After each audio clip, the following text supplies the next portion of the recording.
kembali lagi di segmen IPO Watch bersama saya Tasya Natalia. Pada sore hari ini kita akan membahas salah satu emiten properti yang akan melantai, yakni PT Ingria Pratama Kapitalindo atau dengan kode saham GRIA. Nah, GRIA ini kabarnya likuiditasnya ketat dan modalnya mini. Apakah kira-kira layak untuk dikoleksi? Mari kita bahas. Kita lihat pada slide berikut ini di mana rencana IPO-nya terlebih dahulu, di mana pada rencana kali ini akan mengeluarkan saham baru sebanyak-banyaknya 2,94 miliar lembar saham yang setara dengan 37,81% kepemilikan masyarakat ya, atau bisa dibilang free float. Dan harga yang ditawarkan berkisar 115 sampai dengan 120 per lembar saham. Kemudian dari rencana ini bisa menghasilkan dana segar sebanyak-banyaknya 353,91 miliar dan potensi kapitalisasi pasar mencapai 936 miliar. Termasuknya ini relatif kecil ya, kurang dari 1 triliun untuk kapitalisasi pasarnya. Kemudian untuk tanggal penting yang patut kita perhatikan jika kita melirik untuk mengikuti aksi IPO GRIA ini, di mana penawaran awal sudah lewat ya hingga 24 Juli lalu, dan yang perlu kita perhatikan adalah penawaran umumnya. Kemungkinan besar besok kita akan mendapatkan harga final dari rentang 115 sampai 120 pada 2 sampai dengan 4 Agustus. Jadi kalau kita ingin mengantri bisa mulai besok ya. Kemudian penjatahannya pada 4 Agustus mendatang, distribusi pada tanggal 7 dan pencatatan perdana atau melantai pertama kali di bursa pada 8 Agustus 2023. Nah, membahas lebih lanjut lagi mengenai penggunaan dana IPO-nya, karena pada dasarnya aksi IPO ini digalang untuk mengumpulkan modal. Lalu modal ini digunakan untuk apa? Kita lihat pada slide berikutnya. Di sini terlihat bahwa penggunaan dana mayoritas ya sekitar 42,93%, di sini atau senilai 151,92 miliar ini digunakan untuk membayar hutang. Tapi membayar hutangnya ini berelasi dengan pihak ketiga yang digunakan untuk membeli lahan. Pada dasarnya lahan ini menjadi satu sumber daya yang terbatas ya bagi pengembang properti, karena lahan ini digunakan untuk kelancaran usahanya, yang mana memang mengembangkan properti, membangun rumah untuk dijual kembali. Kemudian sekitar 9,51% atau sekitar 35,07 miliar ini untuk proyek pembangunan di Samarinda, atau tepatnya ada Mahakam Grande City ya. Dan ini memakan cadangan lahan yang cukup jumbo mencapai 72 miliar. Yang mana memang lahan ini dibeli menggunakan utang yang memang akan dibayar menggunakan dana IPO juga, masih berhubungan dengan yang sebelumnya. Kemudian sisanya sekitar 47,16% ini digunakan untuk biaya operasional atau untuk kegiatan operasional perusahaan sehari-hari ya, misalnya untuk mengurus birokrasi, perizinan, dan lain sebagainya. Kemudian selanjutnya kita melihat pada sekilas bisnisnya ya. Jadi kita ingin tahu sebenarnya perusahaan ini bergelut dengan bisnis apa saja. Jadi terkait dengan GRIA yang memang dia di bisnis properti, dia saat ini menjalankan bisnis 10 proyek real estate di 3 daerah, terkhususnya di Jawa Barat, Banten, dan juga di Samarinda. Tapi paling banyak untuk pengembangannya di Samarinda ya, dengan tadi cadangan lahan mencapai 72 miliar. Kemudian perusahaan ini hanya mengandalkan segmen bisnis di pengembangan real estate saja. Jadi untuk satu-satunya kontribusi pendapatan hanya menjual rumah begitu ya, ataupun apartemen. Kemudian sejauh ini perusahaan telah berhasil menjual rumah sekitar 1.140 unit rumah. Dan hingga akhir Februari ini cadangan lahan yang sudah dipunya perusahaan ini mencapai 138 hektar. Cadangan lahan ini cukup penting ya kita perhatikan di sektor properti. Kenapa? Karena kembali lagi, lahan merupakan sumber daya terbatas yang menopang kegiatan operasional perusahaan. Semakin banyak tentu semakin bagus, karena kegiatan operasionalnya bisa lebih lancar dan bisa bertahan lebih panjang lagi di tahun-tahun ke depan. Selanjutnya kita lihat juga dengan bagaimana kinerja keuangannya. Kita lihat dalam slide berikut, di mana untuk pendapatan berdasarkan data prospektus per tahun 2020 hingga 2022 terlihat semakin turun ya pendapatannya. Ini juga inline dengan laba bersihnya yang juga turun, walaupun tahun 2021 sempat ada kenaikan, tapi ini ada selisih dari pembelian dari kepemilikan sebelumnya untuk tanah ya, makanya ini ada kenaikan. Dan di sini walaupun begitu, walaupun ada penurunan ya dari sisi pendapatan dan laba bersih secara tahunan, tapi di periode yang terbaru hingga 2 bulan pertama tahun ini ada perbaikan, di mana pendapatan berhasil meningkat dari 1,8 miliar per Februari tahun lalu menjadi 4,3 miliar. Ini inline juga dengan bottom line, yaitu laba bersihnya dari rugi ya, turn around. Ini rugi 500 juta menjadi 100 juta di Februari tahun ini.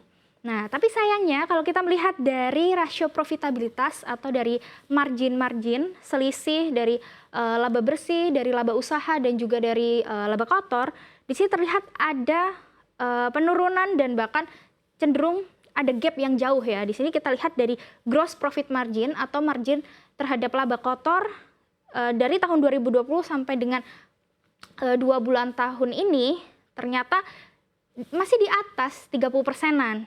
Bisa kita bilang tinggi, tapi ternyata setelah di breakdown menjadi operating profit margin, kemudian di net profit margin, ini malah cenderungnya turun, bahkan dia hanya di 3% saja ya, bisa kita bilang bahwa marginnya ini tipis gitu. Selanjutnya dari return on asset dan return on equity ini juga cenderungnya tipis, hanya 0,03% dan 0,16% saja hingga Februari tahun ini. Jadi kita bisa simpulkan bahwa margin dari Gria ini cenderung tipis, walaupun dari gross profit marginnya ini cukup jumbo. Jadi bisa kita simpulkan bahwa kejadian ini ada potensi beban operasional dari Gria masih terlampau besar. Perusahaan harus bisa mengefisiensikan beban operasionalnya supaya gross profit margin ini bisa berdampak optimal ke margin yang di breakdown ya, seperti net profit sampai dengan net profit margin, karena ini cukup penting untuk nanti berdampak pada bottom line-nya. Selanjutnya kita melihat lagi pada ketahanan neraca, karena pada dasarnya perusahaan ketika mereka mendapat laba ini akan digunakan untuk menambah modal juga, sehingga perusahaan ini makin kuat dan makin sehat. Nah, kita lihat di sini hingga 2 bulan pertama tahun ini kas dan setara kasnya ada peningkatan ya, 7,76 M dari akhir tahun 2022 menjadi 8,68 miliar. Dan total aset juga ada peningkatan tipis, total liabilitas ada kenaikan tipis saja, total ekuitas ini juga bisa dibilang stagnan. Tapi yang jadi highlight adalah kalau kita melihat modalnya dibandingkan dengan total dana raihan yang ingin dicapai Gria melalui aksi IPO ini cukup jumbo, mencapai 353 miliar kalau dibandingkan dari modalnya ya. Jadi modal dengan dana yang mau diraih ini hanya seperempatnya saja. Jadi ini perlu kita perhatikan juga bahwa perusahaan ini hanya bernilai seperempat dari aksi IPO-nya. Kemudian kita lihat dari rasio supaya kita bisa melihat gambaran lebih jelas bagaimana kesehatan perusahaan. Di sini dari cash ratio terlebih dahulu yang menggambarkan likuiditas atau kemampuan perusahaan dalam membayar kewajiban jangka pendeknya. Di sini terlihat ada kenaikan ya, 8,84% menjadi 9,80%. Kenaikan ini cenderungnya bagus ya, karena kemampuan jadi meningkat. Tetapi sayangnya nilainya ini kecil ya, bahkan tidak sampai 1/10 dari total utangnya. Berarti kemampuan perusahaan ini cenderung kurang ya, atau bisa kita bilang likuiditas ketat. Lalu selanjutnya debt equity ratio atau rasio tingkat utang terhadap modalnya ini juga terbilang cukup besar, dan ada kenaikan juga dari 3,78 menjadi 3,8 kali, yang menunjukkan memang tingkat utang perusahaan ini cukup besar. Jadi tak heran ya jika perusahaan ini membutuhkan suntikan dana untuk memperbaiki kinerja neracanya. Oke, selanjutnya kita membahas lagi tentang bagaimana prospek bisnisnya. Tentu saja dari aksi IPO kita berharap ada prospek yang bagus ya, karena perusahaan ini akan melantai di bursa dan membutuhkan suntikan modal yang besar juga. Jadi di sini prospek bisnisnya yang akan menguntungkan perusahaan pertama dari aksi Bank Indonesia ya, yang sudah menahan suku bunga. Jadi suku bunga yang ditahan harapannya nanti bisa memberikan gairah yang lebih positif pada minat konsumen membeli properti.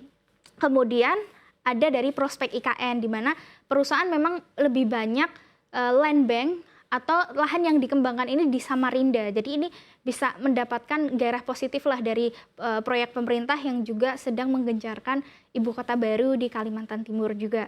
Tapi ada tantangan juga yang harus dihadapi oleh Gria ini, di mana tadi kan marginnya tipis ya, sehingga perusahaan itu harus bisa mengefisiensikan beban operasionalnya. Padahal di satu sisi harga material saat ini masih meningkat gitu. Jadi perusahaan harus bisa melakukan efisiensi atau lebih baik lagi dalam mengatur harga material yang mereka pakai supaya tidak terlalu menggerus dari marginnya. Kemudian tantangan lagi di rasio likuiditasnya yang ketat ya, terlihat dari cash ratio tadi yang cenderung masih tipis. Jadi harapannya dengan aksi IPO ini bisa meningkatkan likuiditas lebih baik lagi ke depan. Kemudian juga resiko-resiko terkait perizinan ataupun juga persaingan usaha yang memang ketat untuk di industri properti. Oke, selanjutnya kita akan melihat bagaimana valuasinya. Ini juga cukup penting diperhatikan karena perusahaan itu kita harus tahu apakah sahamnya mahal atau murah ketika kita membelinya melalui valuasi. Dalam menganalisis suatu sektor properti, kita memakai price to book value yang kita dasarkan pada modal ya. Dan kita menilai untuk Gria ini kita bandingkan dengan beberapa perusahaan sejenis yang lebih apple to apple berdasarkan size kapitalisasi pasarnya seperti ASPI, GPRA, CBPE, Citi, dan BKDP, di mana kita hitung rata-ratanya ada di 1,35 kali. Dibandingkan dengan perhitungan kami untuk Gria PBV setelah IPO ini di 2,26 sampai dengan 2,36 kali. Jadi dengan angka ini valuasi Gria masih lebih tinggi dibandingkan dengan rata-rata industrinya, yang artinya secara teoritis valuasi sudah cukup mahal. Nah, sekarang apakah Gria ini layak untuk dikoleksi? Berdasarkan kinerja keuangan, memang sudah ada perbaikan ya tadi walaupun margin tipis. Ketahanan dari neracanya juga masih menjadi PR karena perusahaan memiliki utang yang cukup besar dan likuiditas ketat. Jadi tak heran mereka membutuhkan aksi IPO ini. Kemudian valuasi juga sudah cukup mahal. Tetapi ada prospek yang masih menarik, yaitu dari IKN dan juga dari prospek masyarakat yang minat di properti masih akan tinggi sejalan dengan Bank Indonesia yang sudah menahan suku bunga. Jadi sebenarnya Gria ini masih akan cukup menarik jika dia bisa meningkatkan dan mengefisiensikan dari beban operasional serta meningkatkan marginnya ya. Tapi sekali lagi di sini adalah paparan untuk edukasi ya. Jadi bukan merupakan ajakan untuk beli ataupun jual secara langsung ya. Tapi jika teman-teman ingin membeli Gria ini tentu harus nanti lihat juga di analisis teknikalnya setelah nanti listing. Karena biasanya untuk saham IPO di hari pertama atau kedua biasa risiko volatilitas juga cukup tinggi.